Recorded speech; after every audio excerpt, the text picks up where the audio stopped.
Sorry, no Mal here tonight. This episode has been hijacked by me, Lucas, Commander's co-host of 14 Rings and NFC's podcast. And this is NYG Forecast with supposedly Mal, but Mal is having difficulties. So I'm hijacking the episode tonight. It was actually supposed to be a co-host episode with both of us, but because she's not here, I am taking over because this is, of course, the Giants matchup against the Washington Commanders. There's a lot to talk about. This is our second matchup of the season. First matchup happened in week 1. And honestly, guys, there's a lot that has changed for both the Commanders and the Giants. So let's get into it, right? Because this is a Giants podcast, let's start off with the Giants, okay? Giants head coach at the time was Brian Dable. No longer there. Now it's Mike Kafka, who is the interim head coach. Defensive coordinator Shane Bowen is not there.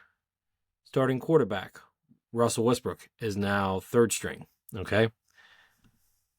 Cam Scatterboot is not available for this game.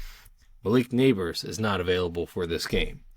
There are some key pieces missing here for the Giants that were there in week 1. I don't even know if Graham Gano is still, is he healthy? I don't know.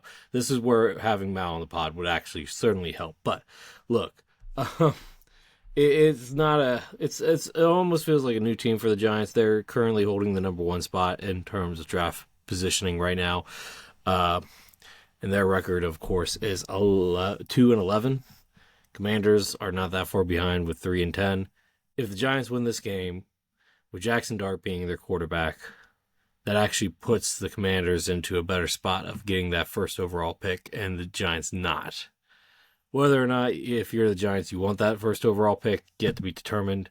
But I will say that being number 1 might be in their best interest. Yet again, Mal's not here. I'm not trying to speak for Mal here, but look, it's an evaluation process for everybody else right now, mainly the coaching staff. I think there is enough talent on this team to, I think it's not unrealistic for the Giants to to win this game. I don't think it's unrealistic, especially where the Commanders are at. Let's talk about where the Commanders are at, because they've had some major changes as well. So let's talk about it, okay? So their starting quarterback, Jaden Daniels, not going to be available. So it's going to be Marcus Mariota now, backup.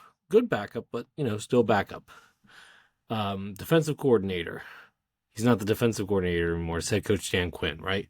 Commanders, they've had their fair share of injuries. Jaden Daniels. I mean, look, Terry McLaurin missed most of the season. He's back. It looks like Noah Brown's back. Debo's back. But still, Zach Ertz, sad to hear that he's out on this year with injury. It's really going to be interesting to see what we get from Ben Sinnott, John Bates, and Colson Yankoff now. I think all 3 of those guys have, could be long-term fixtures on the team. We'll see. We still got to figure out a running back room. JCM was the lead rusher in this game, 10 carries for 82 yards, 1 touchdown. Not in this game, in the previous game. I don't know if he's going to get that many touches again. We'll see. I mean, it's kind of been like a running back by committee with Jeremy McNichols and Chris Rodriguez as well.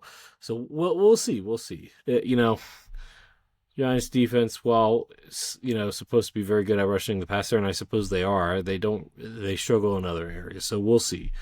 And obviously our defense is banged up too. You look at it, no Dorrance Armstrong, no Dedrick Wise, Trey Amos is out.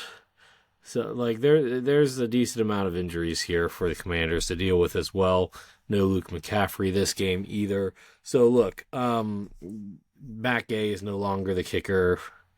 Thank goodness. Look, guys, this is going to be a tough game for both teams. This is going to be a fun game. It doesn't have playoff implications, sadly. That's the other 2 teams in the division. But what this does have is draft positioning implication, which I think is another interesting aspect for both teams moving forward as well. I know the Commanders are not so focused on that. Maybe the Giants are. I can't speak for the Giants fan base. But look, at the end of the day, both teams have something to lose if they win, or vice versa. They have something to win if they lose. It depends on your point of view. But It's going to be an interesting game. It's still going to be, both teams are going to try their best. Jackson Dart is the better quarterback in this matchup. I'm not even going to front on that one. So between him and Marcus Mariota. Now, if Jaden Daniels playing, different conversation maybe. I don't know. We talked about on last episode that Jaden is in a regression year, but he's not playing right now. We don't know when or if he's going to return this season. But at the end of the day, look, both teams are going to be pretty interesting to watch on this matchup Sunday. Yet again, I was unable to get here because of difficulties, of course. Make sure that if you like Giants content or any NFC East content, you like, comment, and subscribe to 14 Rings and NFC East podcast. I've had fun taking over Mal's solo episode this time. Hopefully she doesn't get too mad because I did not tell her that I was recording on her channel, but she'll find out when everybody else does. That being said, this is Lucas, Commander's co-host. Until next time, guys, NYG football, right? Or for, Commanders fans, raise hail. See ya.